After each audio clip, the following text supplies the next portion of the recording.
Halo, saya Erlianti Sepilamuja. Saya mahasiswi dari Sekolah Tinggi Ilmu Pastoral Santo Cyrillus Ruteng.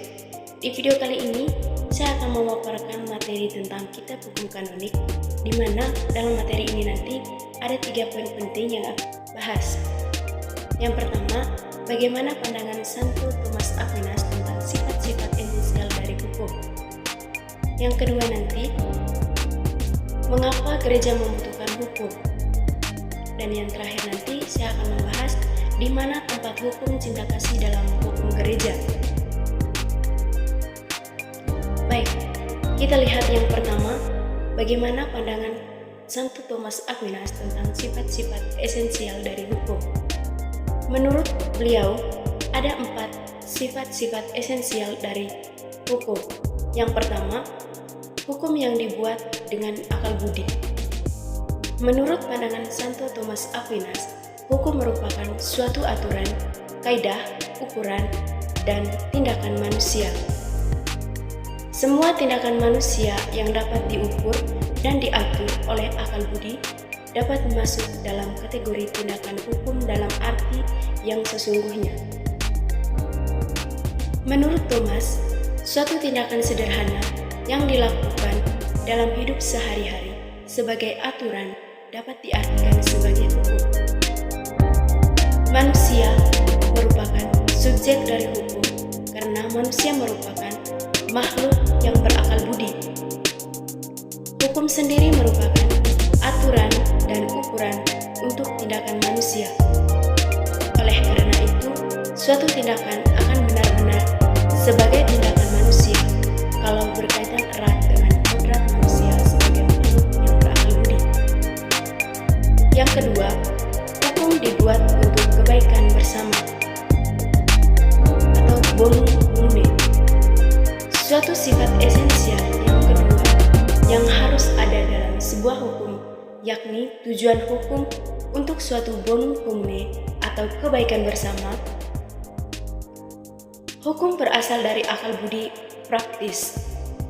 Praktis yang dimaksud ialah bahwa setiap manusia menuju akhir yakni kebahagiaan. Tujuan dari sebuah hukum ialah untuk dapat mencapai kebahagiaan manusia. Namun, setiap kebahagiaan dinyatakan untuk kebahagiaan yang menyeluruh. Kebahagiaan individu haruslah sesuai dengan kebahagiaan semua orang dalam masyarakat. Yang ketiga, pembuat hukum. Suatu sifat esensial yang ketiga yang harus ada dalam sebuah hukum, yakni pembuat hukum itu sendiri. Menurut pandangan Thomas Aquinas, hukum harus dibuat oleh mereka yang memiliki tanggung jawab atas hidup bersama. Tidak semua orang memiliki wewenang untuk membuat hukum, karena hukum di suatu pihak berkaitan dengan otoritas tertentu dengan fungsinya sebagai pembuat hukum. Menurut Thomas Aquinas, hendaknya yang membuat hukum dipilih oleh rakyat atau wakil rakyat. Ia menekankan pula bahwa orang yang membuat hukum adalah orang yang bertanggung jawab atas suatu komunitas dan rakyatlah yang memilihnya. Yang terakhir, promulgasi hukum.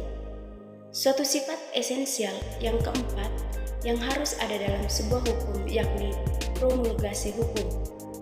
Menurut pandangan Thomas Aquinas, hukum haruslah dipromulgasikan. Hal ini bertujuan supaya hukum tersebut dapat memperoleh kekuatan yang mengikat yang adalah ciri khas untuk suatu hukum. Hal ini tentu hanya berlaku bagi setiap pribadi manusia yang telah diperintah oleh pembuat hukum. Hal ini tentu semakin menekankan bahwa hukum hanya dapat berlaku kuat ketika hukum tersebut telah dipromulgasikan. Hukum yang tidak dipromulgasikan bukanlah hukum karena tidak memiliki kekuatan yang mengikat. Poin penting yang kedua yang akan saya bahas yaitu mengapa gereja membutuhkan hukum. Ada 5 alasan mengapa gereja membutuhkan hukum. Hal ini didasarkan pada dimensi dan struktur sosial gereja yang didirikan oleh Yesus Kristus sendiri, yaitu yang pertama, kita lihat dimensi sosial dan komunal gereja umat Allah. Konsili Vatikan II pada tahun 1962 sampai 1965 mengangkat gambaran gereja sebagai umat Allah. Dapat kita lihat dalam dokumen gereja Lumen Gentium nomor 9 yang berbunyi, di setiap zaman dan bangsa, Konsili Vatikan II menghadirkan 3 gambaran pokok mengenai gereja tanpa menghapus gambaran-gambaran lain yang pernah ada. Ketiga gambaran itu ialah yang pertama, orang, masyarakat, dan komunitas. Di antara ketiga gambaran itu, yang paling mendasar dan penting ialah gambaran umat Allah. Konsep ini mengandung beberapa karakteristik, yakni yang pertama, semua anggotanya memiliki kesatuan atau unity, asal-usul rohani, kesatuan panggilan dan perutusan, kesatuan harta warisan rohani, dan kesatuan tujuan. Yang kedua, umat Kristiani merupakan kelompok yang begitu kohesif di antara dirinya dan mereka menghayatinya sebagai analog dengan ius sanguinis. Ketiga, umat Allah juga memiliki kesatuan misi dan pelayanan di dalam dunia. Keempat, umat Allah diorganisir menjadi sebuah unit dan tatanan yuridis yang lebih tinggi. Konsep umat Allah masih menonjolkan aspek internal dan eksternal. Umat Allah digunakan oleh ikatan sosial, yakni ikatan yuridis. Keseluruhan ikatan sosial itu dikatakan berdasarkan 3 prinsip. Pertama ialah prinsip kesamaan fundamental. Konsili Vatikan II mengajarkan bahwa berkat kelahiran kembali di dalam Kristus, di antara semua orang beriman Kristiani terdapat kesamaan martabat dan kegiatan bersama dalam membangun tubuh Kristus. Prinsip kedua ialah keberagaman anggota umat Allah mengejar tujuan yang satu dan sama dengan cara dan jalan yang beraneka ragam. Prinsip yang ketiga adalah prinsip institusional. Fungsi dalam gereja ditentukan oleh prinsip institusional yang bersumber dari sang pendiri dan kepala gereja, yaitu Yesus Kristus. Yang kedua, hubungan antara komunitas dan institusi. Yesus Kristus menginstitusionalkan sarana penyelamatannya di dalam gereja umat Allah, yang adalah tanda dan sarana keselamatan. Karena itu, sakramen-sakramen dan semua media untuk mencapai keselamatan kekal ditemukan di dalam umat Allah ini. Dalam arti inilah, gereja adalah sebuah institusi yang lahir dari kehendak Kristus sendiri. Dengan demikian, struktur dan organisasi gereja yang paling mendasar lahir dari kehendak sang pendiri ilahi, bukan dari kehendak anggota-anggota yang muncul dalam perjalanan sejarah. Institusi lalu mendapatkan arti yang pas di dalam gereja. Kedua aspek tersebut, yaitu institusi dan komunitas, tidak saling terpisah, melainkan dua faktor yang saling mengisi dan melengkapi. Institusi lahiriah dari jantung komunitas. Keduanya menyatu dan membentuk konfigurasi gereja umat Allah. Yang ketiga, hukum sebagai struktur gereja. Hukum tidak dimaksudkan sekedar untuk mengatur perilaku umat, melainkan menjadi struktur sosial gereja itu sendiri. Yang ketiga, hukum sebagai struktur gereja. Hukum tidak dimaksudkan sekedar untuk mengatur perilaku umat, melainkan menjadi struktur sosial gereja itu sendiri. Hukum berfungsi menstrukturasi gereja umat Allah. Itu berarti hukum bisa menentukan dan melengkapi lebih lanjut struktur dan organisasi gereja dengan menciptakan situasi atau entitas yuridis di dalamnya, misalnya figur dan jabatan paus, Kolegium para uskup, Vicaris General atau Vicaris Juridisia. Yang keempat, basis sakramental hukum kanonik.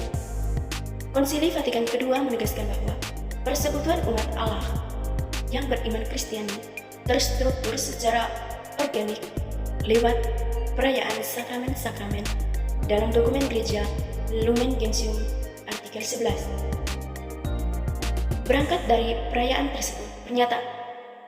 pernyataan tersebut, kita bisa bertanya, apakah hukum memiliki kaitan dengan sakramen-sakramen dan apakah struktur yang lahir dari perayaan sakramen-sakramen berbeda atau berseberangan dengan struktur yang tercipta melalui organisasi yuridis gerejawi?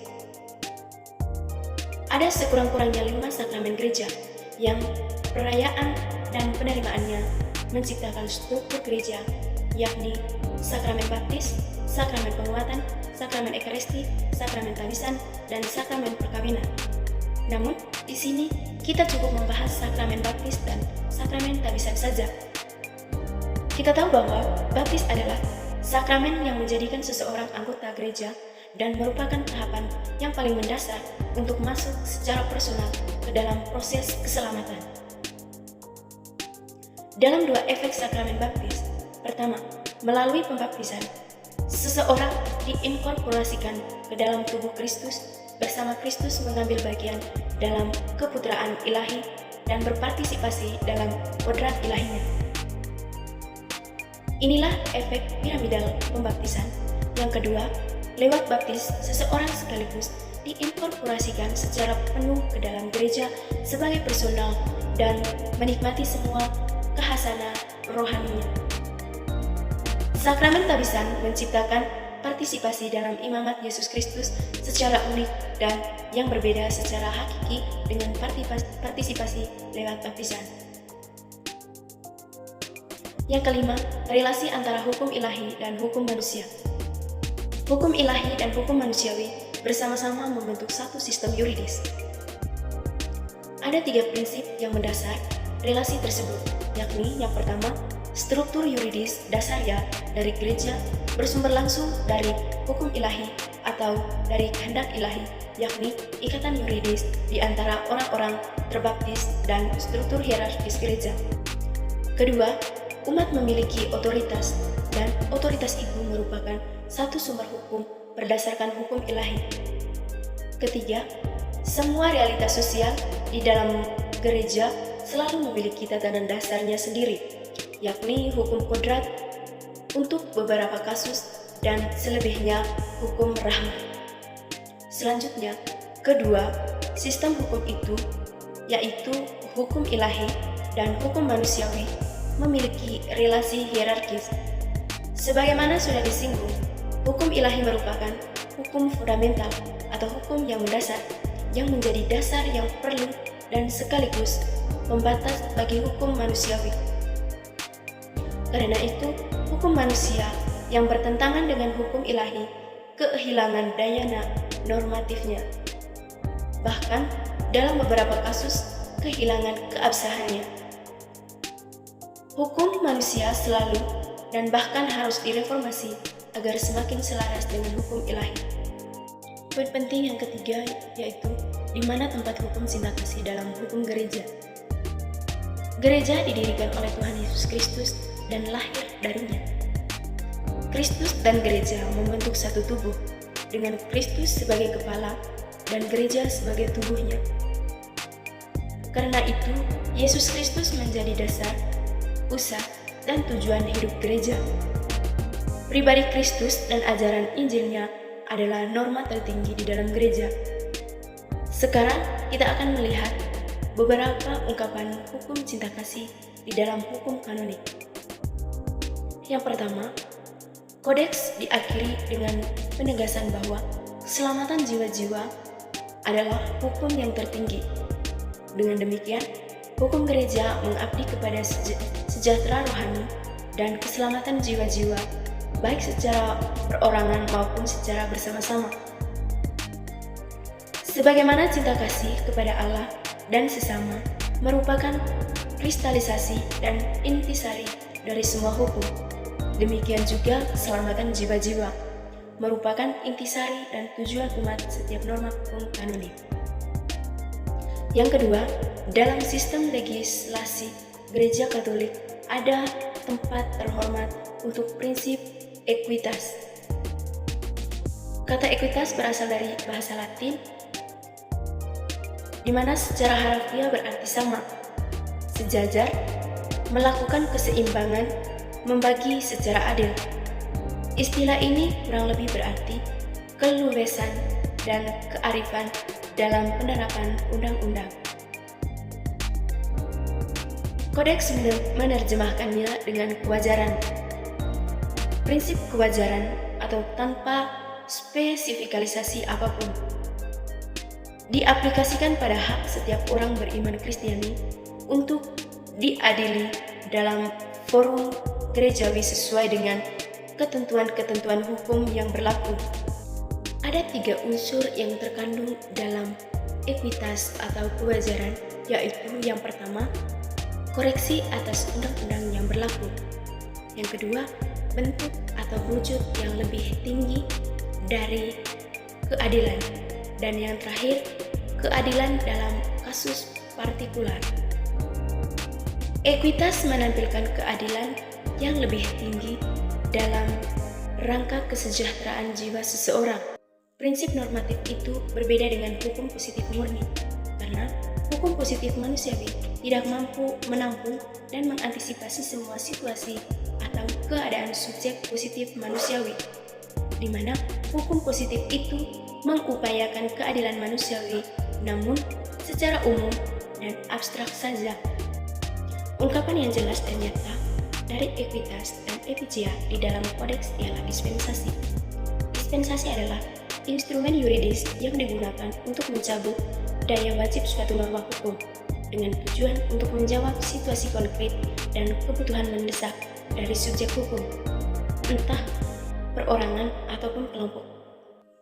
Dispensasi menjadikan hukum lebih sesuai dan lebih dekat dengan situasi khusus subjek hukum atau berdasarkan tempat dan waktu, sehingga akhirnya hukum dirasakan sebagai pelayan dan pengabdi kehidupan manusia. Sekian pemaparan materi dari saya. Semoga bermanfaat bagi teman-teman dan bisa menambah pengetahuan dan wawasan yang luas untuk teman-teman sekalian. Sekian video dari saya. Thank you.